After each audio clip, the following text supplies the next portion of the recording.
चौहान जी ने बहुत जांच परख करके एक पिछड़ा के बेटे के ऊपर, एक मध्यम वर्गीय परिवार के ऊपर और एक जनता के बीच रहने वाले अभिमन्यु के ऊपर भरोसा किया।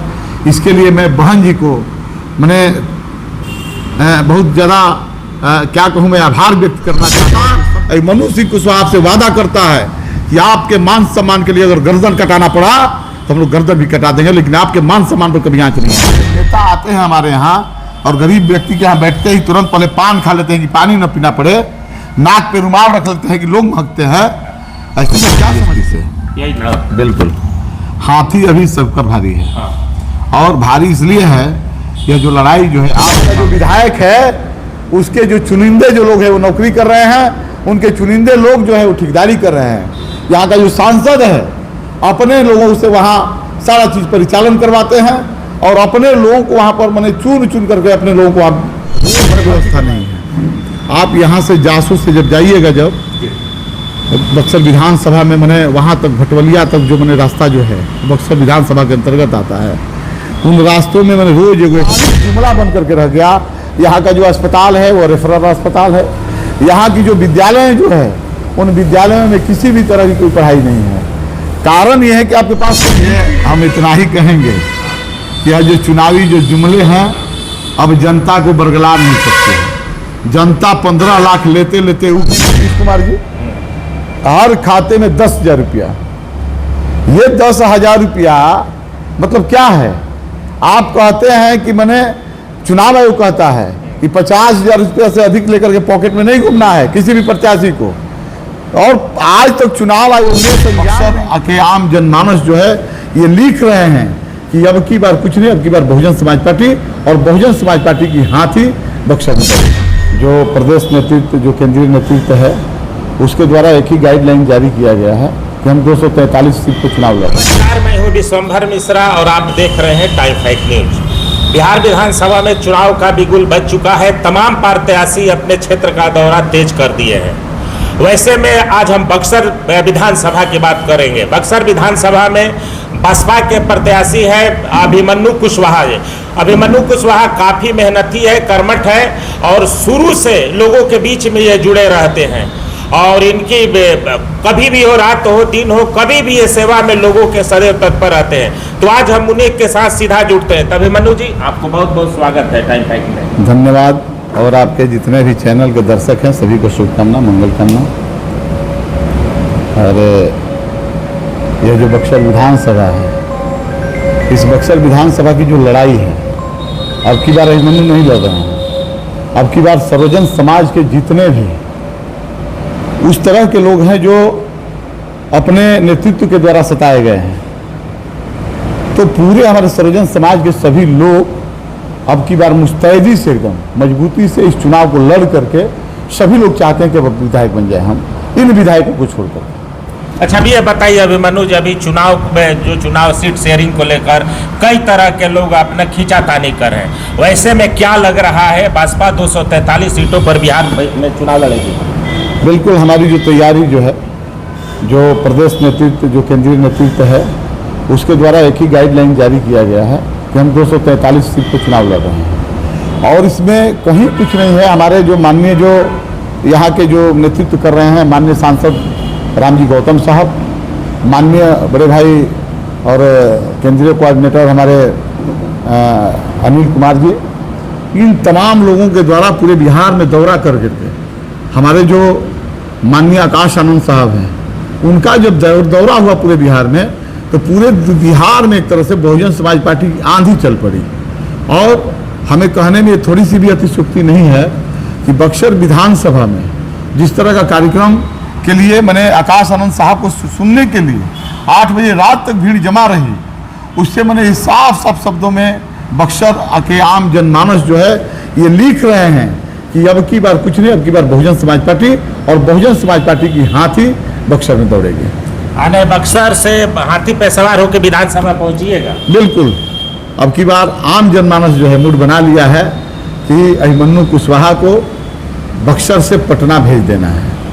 अच्छा अभिमन्यु जी, ये बताइए, आप तो काफ़ी दिनों से लगे हुए हैं क्षेत्र में, आप सक्रिय भी रहे हैं, आप घूम रहे हैं और 10 साल से हम महागठबंधन के कांग्रेस के विधायक, उनका 3 काम पहले बताइए। ये तो हमारे नेता जो है माननीय अनिल कुमार जी, महागठबंधन के नेताओं से ये प्रेस कॉन्फ्रेंस कर करके पूछे, हमारे नेता की बात हम कह रहे हैं, कि प्रेस कॉन्फ्रेंस से पूछे करके कि 5 सालों की 5 काम आप बता दीजिए, वो चाहे सांसद हो चाहे विधायक हो। तो इसमें गिनाने वाली कौन सी बात है? अब 3 काम कह रहे हैं। हम तो ये कह रहे हैं कि जो गांव-गांव के जो लोग हैं, कांग्रेस के नेताओं को या महागठबंधन के नेताओं को, और जो बीजेपी के नेता लोग हैं, जो बीजेपी गठबंधन के नेताओं को आज तक कोई चेहरा नहीं देखा। ये लोग आते हैं चुनाव में और चुनाव की बेतरनी पार करना चाहते हैं और तरह तरह के लुभावने वादों पर। अभी देखिए माननीय नीतीश कुमार जी, हर खाते में 10,000 रुपया। ये 10,000 रुपया मतलब क्या है? आप कहते हैं कि मैंने, चुनाव आयोग कहता है कि 50,000 रुपया से अधिक लेकर के पॉकेट में नहीं घूमना है किसी भी प्रत्याशी को। और आज तक चुनाव आयोग ने संज्ञान नहीं लिया कि चुनाव के समय में जो 10,000 रुपया जो हर एक माताओं के, हमारे बहनों के, हमारे जो खाते में जो गया, वो आखिर है क्या? और गया, ये तो अच्छी बात है कि गई, तो ये नीतीश कुमार जी का पैसा है क्या? ये माननीय मोदी जी का पैसा है? यह पैसा जो है बिहार की है। और तो इसीलिए तो रोजगार के लिए दे रहे हैं। रोजगार कहाँ हुई? माँ बहनों ये तो साफ तौर पर आप रिश्वत दिए हैं। आप रिश्वत दिए हैं कि अब की बार हम आ रहे हैं और आप हमको वोट दे दीजिए, चूंकि मैं आपके अकाउंट में 10,000 रुपया डाल दूंगा। 10,000 नहीं तो 2 लाख भी देंगे आगे। तो देखिए, अब तो मान लीजिए कि कुर्सी रहेगी, इसके बाद ना कुर्सी रहेगी, कौन क्या करेगा नहीं करेगा। लेकिन अब की बार मैं साफ साफ शब्दों में कहना चाहता हूँ कि बिहार की सरकार, हम लोग लगे हुए हैं कि बिहार की सरकार चाहे कोई भी बने, बगैर बहुजन समाज पार्टी की बिहार की सरकार नहीं बनेगी। इसलिए हम ये आपसे भी कहते हैं कि हम ये वादा करना चाहते हैं बक्सर विधानसभा की जनता से कि हमारा कोई घोषणा पत्र नहीं होता है। माननीय बहन जी ने उत्तर प्रदेश में जो 4 बार मुख्यमंत्री रही, उसमें उत्तर प्रदेश में यह जो 5 किलो अनाज देते हैं और 5 किलो अनाज दे करके अपना बड़का बड़का फोटो डालते हैं, हमारी माननीय बहन जी ने अनाजों की फैक्ट्री लोगों को दे दी। हमारे बहन जी ने एक एक व्यक्ति को, एक एक परिवार को, जो गरीब परिवार था, चाहे वो किसी भी जाति से आता हो, उन परिवारों को 1 एकड़ से लेकर के 3 एकड़ जमीन देने का काम किया। और उन्होंने ये कहा कि जो अनाज की फैक्ट्री में तुमको दे रही हूँ, यह अनाज की फैक्ट्री से अनाज उपजा करके तुम खाना भी और अपने बच्चों को पढ़ा करके IAS, IPS, इंजीनियर और डॉक्टर बनाना। अच्छा, ये बताइए, आपने कह रहे कि कोई घोषणा पत्र नहीं है। कांग्रेस के पास है कि मतलब कि 2,500 रुपया देने की बात कर रही है, 28 लाख देने की बात कर रही है, और वैसे में भी भाजपा भी विकास का बयार बहा दी। तो क्या कहिएगा आप? देखिए, हम इतना ही कहेंगे कि यह जो चुनावी जो जुमले हैं, अब जनता को बरगला नहीं सकते। जनता 15 लाख लेते लेते उब चुकी है। और 15 लाख 2 करोड़ रोजगार, 15 लाख 2 करोड़ रोजगार, इसके बाद में जनधन अकाउंट, इसके बाद में आप जो 1-1 हज़ार रुपये अकाउंट में डलवाए, उस अकाउंट में से सारा पैसा कटवा दिए। तो जनता अब सब बातें समझती है और जनता एकदम तय कर चुकी है कि अब की बार यहाँ पर कोई महागठबंधन और कोई यहाँ पर बीजेपी, RSS, JDU, मतलब कोई किसी की सरकार नहीं चलेगी। अब की यहाँ पर जनता की सरकार चलेगी और जनता की सरकार चलाने के लिए बिना बहुजन समाज पार्टी की उसमें मिले हुए कोई भी सरकार चलने वाली नहीं है। अच्छा, ये बताइए, बक्सर में यहाँ कांग्रेस के विधायक रहे, सांसद रहे भाजपा के, अभी मतलब कि राजद के हैं, वैसे में इतने दिनों के बावजूद भी बक्सर को जितना विकास होना चाहिए आपके नज़रों में कितना हुआ? हमारे नज़रों में बक्सर 20 साल पीछे हो गया। यह 10 साल महागठबंधन की सरकार जी, और उसके पहले जो NDA की जो सरकार थी, मान सुखदा पांडे जी की, उस सरकारों में सारे सरकारों को लेकर के माने आनन फानन में एक एक योजनाओं को 4-4 बार उद्घाटन हुआ, 4-4 बार माने लोगों को बताया गया कि अब ये काम चालू हो गया, लेकिन वो केवल चुनावी जुमला बन करके रह गया। यहाँ का जो अस्पताल है वो रेफरल अस्पताल है। यहाँ की जो विद्यालय जो है, उन विद्यालयों में किसी भी तरह की कोई पढ़ाई नहीं है। कारण यह है कि आपके पास कोई नीति नहीं है। हमारे जो बचवा जो है गरीब परिवार के लोग, उन बच्चों को बस केवल खिचड़ी खिलाने से मतलब है। सरकार भी चाहती है कि मैं खिचड़ी खिला करके काम अपना बंद कर दूं। तो देखिए, बहुजन समाज पार्टी का एक ही विजन है कि सरकारी जो हॉस्पिटल है उस व्यवस्था को सुधार करके सदन के अंदर उसकी बात रखाई जाएगी और सदन से बात रख करके कहा जाएगा कि जितना बड़ा जो बिल्डिंग बना है अस्पताल का, वो केवल रेफरल अस्पताल बन करके रह गया है। और हमारे जो माननीय सांसद जो थे, पूर्व मंत्री भी थे, उनके द्वारा बोला गया था कि एम्स के तर्ज पर यह हॉस्पिटल बनेगा। तो हॉस्पिटल तो बन गया एम्स के तर्ज पर, लेकिन इलाज जो है आज पीएचसी के जैसा भी नहीं है, उसको सुदृढ़ किया जाएगा। और तो आए लाइट एंड साउंड का उद्घाटन बस वही है ना, चुनाव आ गया है, लाइट एंड साउंड का नया थोड़े हो रहा है। लाइट एंड साउंड का उद्घाटन करते करते 30 वर्ष बीत गए और यहाँ पर जो भी विधायक बना, मैंने एनडीए का बना तब और इसका बना तब, दोनों को विधायक लोग बस केवल चोरी करने का काम किया। योजनाओं को बेच करके लोगों ने मॉल बनाने का काम किया, योजनाओं को बेच करके पटना में जमीन खरीदने का काम किया, योजनाओं को बेच करके बस गाड़ी घोड़ा दुनिया जहान और अपने लोगों को लाभ देने का काम किया। अच्छा, ये बताइए, क्षेत्र में भी घूम रहे हैं, क्या क्या लोगों के सामने दिक्कतें आ रही हैं और क्या क्या समस्या है? देखिए, सबसे बड़ी समस्या जो है लोगों के पास में, जब नीतीश कुमार जी सरकार में जा रहा है, लोगों के आस जगी और समुचित विकास की जो व्यवस्था जो हुई, आज जो है उस व्यवस्था से लोग कोसों दूर हो गए। रोड की व्यवस्था नहीं है। आप यहाँ से जासू से जब जाइएगा, जब बक्सर विधानसभा में, मैंने वहाँ तक भटवलिया तक जो मैंने रास्ता जो है बक्सर विधानसभा के अंतर्गत आता है, उन रास्तों में मैंने रोज एगो एक्सीडेंट होता है। कहीं कहीं तो इतना गहरा मैंने गड्ढा है कि लगता है कि तालाब में हम आ गए हैं। मेन रोड की बात हम कर रहे हैं। उसी तरह गांव में कहीं नली नहीं है, नली है तो गली नहीं है और गली है तो नली नहीं है। अब जाइए आप भटवलिया गांव में, वहाँ पानी लगा हुआ है ठेवना पर, आमने एकदम मेन रोड है। और जहाँ पर मैंने दलित परिवार मेरा रहता है, इसके बाद में जहाँ मैंने पिछड़ा परिवार रहता है, उन सारे लोगों की स्थिति एकदम नारकीय है। उसी तरह आप वहाँ तिवाई से लेकर धर्मपुरा से लेकर के मैंने लास्ट जो छोर है, और इधर आपको मैंने क्या बोलते हैं जगदीशपुर, भटवलिया, बरुना और बसौली से लेकर के, बसौली भी मैंने रोड से एकदम पीड़ित है। कहने का मतलब ही कोई भी व्यवस्था जो है आज तक वहां पर उपलब्ध नहीं होगा। बक्सर विधानसभा की जनता त्रस्त है। बक्सर विधानसभा के उधर से लेकर के एक छोर से दूसरे छोर तक की जनता एकदम त्रस्त है। तो ऐसे में ये बताइए, अगर आप यहाँ से चुनाव जीतते हैं और आपको अगर मौका मिलता है तो आपकी पहली प्राथमिकता क्या होगी? मेरी पहली प्राथमिकता है विद्यालय को सुधारना, और विद्यालय को एक मॉडल तौर पर, हम बक्सर विद्यालय, बक्सर विधानसभा के विद्यालयों की बात करूंगा, वहां पर एक मॉडल तौर पर अगर यहाँ का प्रतिनिधि ठीक हो, उसके अंदर काम करने की जज्बा हो, केवल पैसा कमाने का हुनर न हो, तो मैं समझता हूं कि हर स्थिति को सुधारा जा सकता है। और सबसे जो पहला जो मेरा काम होगा वो ये होगा, विद्यालयों की दशा को सुधार कर, विद्यालय में शिक्षक है, हमारे सारे शिक्षक हैं, लेकिन उन शिक्षकों से आप और दूसरा काम लेने लगते हैं, उन शिक्षकों पर दबाव बना करके आप दूसरा काम कराने लगते हैं, तो शिक्षकों की गलती नहीं है। विद्यालय की जो परिचालन की जो जिम्मेवारी है बिहार सरकार को, उसको नीति नहीं मालूम है कि कैसे किया जाए। तो सारे जितने भी विद्यालय हैं बक्सर विधानसभा में, सभी विद्यालयों की दशा को सुधारा जाएगा और वहाँ पर हमारे जो आम जो बच्चे जो पढ़े हैं, जो गरीब जो बच्चे हैं, वो पढ़ करके आए और पढ़ करके आगे की पढ़ाई करें, उसकी समुचित व्यवस्था किया जाएगा। इसके बाद में हॉस्पिटल की दशा को सुधारा जाएगा। हॉस्पिटल की दशा सुधारने के बाद में हम लोग रोजगार की बात करेंगे। रोजगार में यहाँ थर्मल पावर है, थर्मल पावर हमारे जमीन में है और नौकरी दूसरे कर रहे हैं। थर्मल पावर में यहाँ आम जन की, मैंने लोगों की जमीनें गई, लोगों ने लाठियाँ खाया, और यहाँ पर नौकरी कौन कर रहा है?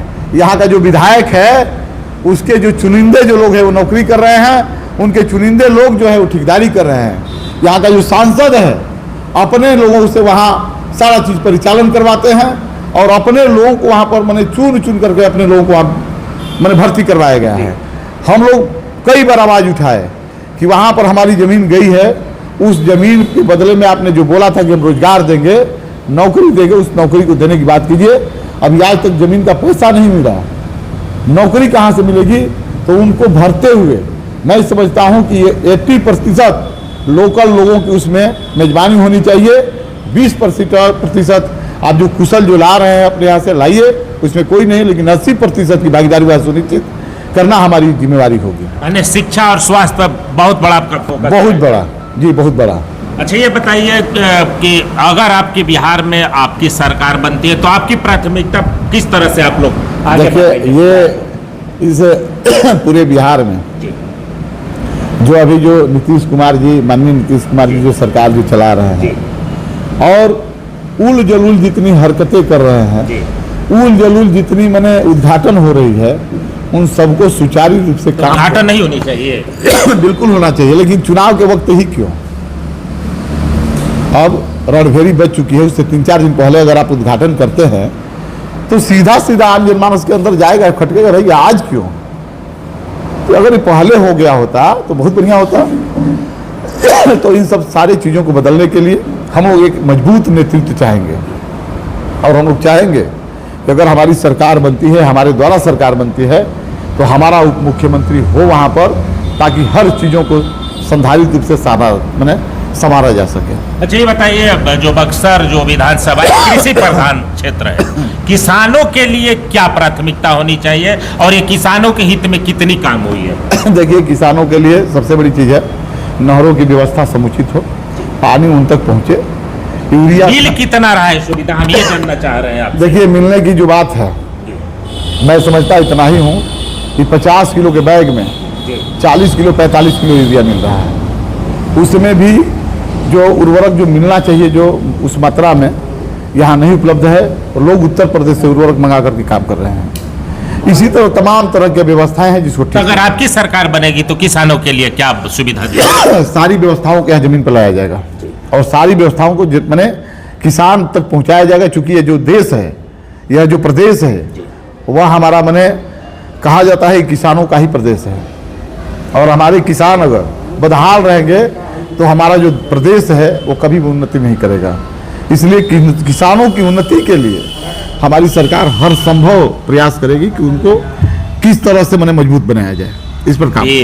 आपने दावा ठोक रहे हैं, जदयू अपना दावा ठोक रही है, वैसे में आप कहाँ नजर आएंगे? देखिए, दावा ठोकने वाले ठोकते रहे, यहाँ जिसको भी अभी लड़ना है बक्सर में, उसको लड़ना है। क्या लग रहा है, लड़ाई आप ही के साथ होगी क्या? लड़ना है बीएसपी से, यही लड़ा? बिल्कुल।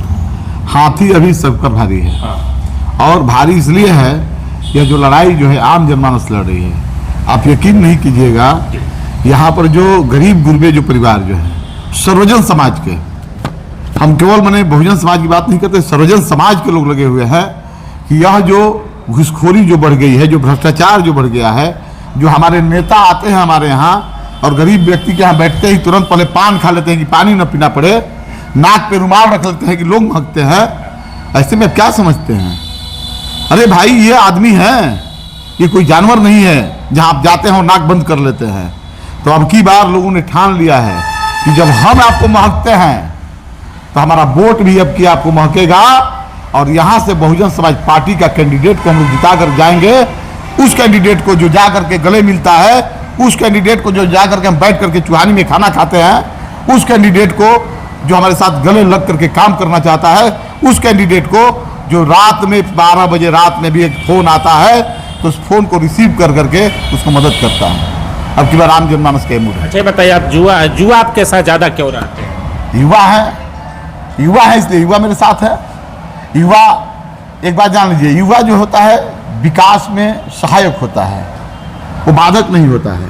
और युवा चाहता है कि बक्सर जो ऐतिहासिक नगरी है, जो बक्सर को माने सारे जो माने रूपों से जो देखा जाता है, इसको दैविक नगरी भी माना गया है, ऐतिहासिक नगरी भी है। इन दोनों में युवा चाहता है कि ये दोनों जो है विकास की परिभाषा गढ़े। यहाँ पर हम कहते हैं कि यहाँ पर वैमनस्यता ला करके आप क्या कीजिएगा? आप यहाँ पर हिंदू मुस्लिम को बांटने आए हैं, आप यहाँ पर मैंने लोगों को जाति में बांट रहे हैं। और मनमोहन सिंह कुशवाहा बस एक ही बात कर रहा है कि हर जाति जुड़े, हर जाति मानव है, और हर जाति के साथ हम कंधे से कंधा मिला करके काम करना चाहते हैं। इसलिए बक्सर के युवा जो हैं पूरे एकदम उन्माद में हैं कि अब की बार सारे लोगों को, और खास करके कि जितने बाहरी लोग हैं, उन सारे बाहरी लोगों को भगा करके अपना बेटा, अपना भाई, अपना परिवार को बुलंद कर करके सदन की आवाज़ बनना है, और सदन से आवाज़ ला करके हम लोग हॉस्पिटल, विद्यालय और तमाम जितने लोगों की मान सम्मान आज तक नहीं हुआ है, उन सारे लोगों का मान सम्मान अभिमान बनने के कारण। अच्छा, ये बताइए, बक्सर विधानसभा के मतदाताओं से क्या अपील कीजिए? बस यही कि किसी भी बरगलाने में नहीं आना है। 10,000 रुपया अगर वो डाल रहा है तो 10,000 रुपया का फिरौती भी आपसे लेगा, ठीक है। अगर 2 लाख देने की बात कह रहा है तो 2 लाख देगा तो 4 लाख लेगा आपसे, ठीक है। इस भुलावे में नहीं पड़ना है। अच्छा, आप नाराज के वाकई तो रोजगार के लिए भाई दे रहे हो? हम नाराज नहीं हैं। हाँ। हम नाराज ये हैं हाँ। कि आप कह देते हैं कि हम 28 लाख देंगे। बिहार की आमदनी कितनी है? आप कह रहे हैं कि ये आपकी कांग्रेस कह रही है। हम कह रहे हैं कि 2500 देंगे, हम कह रहे हैं कि 15 लाख देंगे। देखिए, कांग्रेस भी और बीजेपी दोनों एक ही चीज चट्टे बट्टे हैं। जी। आप जान लीजिए, जितना हम लोग जानते हैं। तेजस्वी यादव माई बहन योजना भी 2500 रुपया दे रहे हैं। तेजस्वी यादव, सिर्फ तेजस्वी यादव की बात मत कीजिए। मैं तो कह रहा हूँ कि जो भी मने एनडीए हो या इंडिया हो, दोनों गठबंधनों से बस केवल यही अभी चल रहा है कि हम ज्यादा फेंक दें, हम ज्यादा फेंक दें। और जनता जो है आप है कि हाथी से लोगों को कुचल दे। हम कुचलने कहाँ आए हैं? हम आए हैं आपको हाथी पे चढ़ाने के लिए। ये हाथी पे चढ़ जाइए, सुरक्षित रहिएगा। हाथी पे चढ़ जाइएगा तो कुत्ता नहीं काटेगा आपको, आप सुरक्षित हो जाइएगा। अब जो सुरक्षित हो जाइएगा तो रोड आपको सुरक्षित मिलेगा, नली नाले गाली सब कुछ सुरक्षित मिलेगा। आपका बेटा पढ़ करके इंजीनियर डॉक्टर बनेगा। आप जो चिकित्सा के लिए जो मर रहे हैं, जो मैंने पटना और बनारस भेज दिए जाते हैं, वैसी चिकित्सा आपको यही बक्सर सदर में मिलेगा। और आपको मान सम्मान जहां नहीं हो पा रहा है, बक्सर का बेटा मनोज सिंह कुशवाहा आपसे वादा करता है कि आपके मान सम्मान के लिए अगर गर्दन कटाना पड़ा तो हम लोग गर्दन भी कटा देंगे, लेकिन आपके मान सम्मान पर कभी आंच नहीं आने देंगे। हम ये देने जा रहे हैं, हम कोई छलावा देने नहीं जा रहे हैं। हम ये कह रहे हैं कि अब की बार आप ठान लीजिए कि बक्सर का बेटा आपका नेतृत्व करे। और मैं भी चाहता हूं, हमको बड़ा लगन है कि हम अपने मालिक लोगों की चौकीदारी करें। बक्सर विधानसभा के मालिक लोगों की चौकीदारी में करना चाहता हूं। और जो भी हमको जानता है, ये जरूर जानता है कि हम चौकीदारी करने में सक्षम हैं। बक्सर का चौकीदार बन के सेवा करना। बिल्कुल बिल्कुल, हम चाहते हैं कि जो आम जन तक जो बातें नहीं पहुंची, आम जन के कंधे पर कोई हाथ रखना नहीं चाहा, हम वो चाहते हैं कि वो संबल बने। और अपने गरीब परिवारों का मैं संबल बनी हूँ। मैं अपने पूरे परिवार, जितने सर्वजन में जो निचले पैदान तक के जो व्यक्ति हैं, उन सभी का मैं संबल बनना चाहता हूँ और सभी का साथ लेना चाहता हूँ और सभी के साथ की बात करना चाहता हूँ। अच्छा, बक्सर का आप भविष्य बदलने के पूरे संकल्प ले चुके हैं और युवाओं को साथ लेके चलेंगे। बिल्कुल, अगर यहाँ के लोग अगर सदन में भेजने का काम करते हैं तो पहले साल से दिखेगा कि बक्सर की एक मॉडल के रूप में जाना जाएगा। और 5 सालों में हम लोग का यही मंसूबा है। पैसा कमाना लक्ष्य नहीं है, विधायक बनना लक्ष्य नहीं है। एक ही लक्ष्य है कि हम पूरे जितने भी बक्सर विधानसभा के आम आवाम है, उन सारे लोग एक स्वर में कहे कि मैं हूं विधायक। और उनकी जो बातें जो है उस सदन तक पहुंचे। यह जो बातों की चोरी कर लेता है, यह जो योजनाओं को सदन में जाने से पहले बेच देता है और बेच करके फॉर्च्यूनर पर चलता है, शीशा उसका नीचे नहीं गिरता है, जो मैंने और सब तमाम महंगी महंगी गाड़ियों का शौकीन हो गया है, महंगे महंगे होटलों में रुकता है, महंगे महंगे मॉलों का निर्माण कराता है, उन सारी चीज़ों पर लगाम लगे। और बक्सर का बेटा चाहता है कि आम आवाम खा ना खाए, इसके बाद यहाँ का विधायक भी खाना खाए। अच्छा, एक चीज बताइए, तो हो गया, लेकिन दोनों के बीच में एक प्रशांत किशोर है, उनको आप किस तरह से देखते हैं? उनको मैं बस इतना ही देखता हूँ कि वह जो है पहले भी ब्रोकर का काम करते थे पार्टियों का, आज भी बीजेपी के द्वारा प्लांट हैं, उनके ही द्वारा 15 लाख का जुमला फेंका गया था, उनके ही द्वारा पुनः 20 लाख 20,000 की जुमला लेकर के आए हैं आम जनमानस में। लेकिन मैं इतना ही कहना चाहूँगा कि कभी कोयली को गाली देते हैं, कभी पंडियों जी को गाली देने लगते हैं, कभी किसी को गाली देने लगते हैं, कभी कह देते हैं कि पूरा बिहारी जो है मुर्गा दारू पर वोट करता है। तो मैं भी एक बिहारी हूँ जनाब, मैं भी एक बिहारी हूँ और मैं अपना मान सम्मान गिरा करके आपको देखना भी पसंद नहीं करूँगा। आपको वोट की कहाँ बात है? आज जान लीजिए यहाँ पर इतने बिहारी लोग मरमाहत है कि जिन बिहारियों को आपने गाली दिया है, अगर सही में अगर उनके अंदर बिहार की खून दौड़ रहा होगा तो देखना भी पसंद नहीं करेगा और 500,000 वोट नहीं मिलेगा, ये जान लीजिए। ये बताइए, अगर आपकी सरकार बनती है तो क्या पलायन रुकेगी बिहार से? बिल्कुल रुकेगा। हमारे पास विजन है, हमारे पास वो विजन नहीं है कि मैं दारू चालू करा दूं। हमारे पास वो विजन नहीं कि मैं दारू चालू करा करके और दारू बंटवा करके लोग के घरों में, मुर्गा बंटवा करके लोगों के घरों में मैं वोट ले लूँ। हमारे पास एक ही विजन है कि जो योजनाओं को जो लागू जो किया जाता है पूरे बिहार के अंदर में, उन योजनाओं के द्वारा लोगों को रोजगार मिले। इसके बाद में आप भी जानते हैं कि हमारी जो आधी जो आबादी जो है वो बाढ़ में तबाह रहता है। उस बाढ़ की व्यवस्था को अगर सुदृढ़ किया जाए तो बहुत सारे फैक्ट्रियों का निर्माण हो सकता है। कोई भी सरकार ढंग से चाहा ही नहीं। आपके बक्सर में भी फैक्ट्री क्या चालू होगी? देखिए, बक्सर की जो फैक्ट्रियां हैं वो बंद हो चुकी है, लेकिन यहाँ पर जो उद्योग जो नगरी जो है, जो औद्योगिक जो ज़मीनें जो है, उन ज़मीनों पर अगर लोग आना चाहें तो उन लोगों के आने के लिए सुगम रास्ता का निर्माण किया जाएगा। जैसे अभी जो कोका कोला जो आई है, ऐसे तमाम कंपनियां यहाँ आकर के काम करने के लिए मैंने तैयार है। लेकिन तब ना, जब यहाँ से रंगदारी खत्म हो जाए, जब यहाँ से भ्रष्टाचार खत्म हो जाए, जब यहाँ से लोग मैंने आते हैं बाहर के लोग और उसके साथ गुंडागर्दी शुरू कर देते हैं, वो सब जब खत्म होगा तब जान लीजिए कि बिहार भी एक नया रंगमंच लेकर के तैयार हो जाएगा। अच्छा, ये बताइए, चलते चलते एक बात कर लीजिए सीट को लेकर। भाजपा में 42 वो लगे हुए, आप सिंगल लगे हुए, ये क्या कहिएगा? हम सिंगल नहीं थे, हम सिंगल नहीं थे। हमारे यहाँ भी सिपाहियों की लंबी कतार थी जी। लेकिन बहन जी ने बहुत, अच्छा, क्यों भरोसा की बहन जी आप ही? बहन जी ने बहुत जांच परख करके एक पिछड़ा के बेटे के ऊपर, एक मध्यम वर्गीय परिवार के ऊपर और एक जनता के बीच रहने वाले अभिमन्यु के ऊपर भरोसा किया। इसके लिए मैं बहन जी को मैंने बहुत ज़्यादा क्या कहूँ, मैं आभार व्यक्त करना चाहता हूँ, कोई शब्द नहीं है, जिन्होंने एक ऐसे बेटे के ऊपर मैंने दाव खेला जो पिछड़ा का बेटा है और जिसके लिए लाइन लगा हुआ था कि मैंने हमको टिकट दीजिए, हमको टिकट दीजिए। उस मैंने सैकड़ों टिकट के दावेदारों में से एक अभिमन्यु को, जो पार्टी का सिपाही है, जो पार्टी का वर्कर है और जो पार्टी का ही मैंने केवल पार्टी का ही है, उस पर दाव खेला है। तो बहन जी को इसके लिए मैं साधुवाद देता हूँ, आभार व्यक्त कर रहा हूँ और उनसे वादा कर रहा हूँ कि बक्सर की सीट जीत करके आपकी झोली में हम लोग डालेंगे।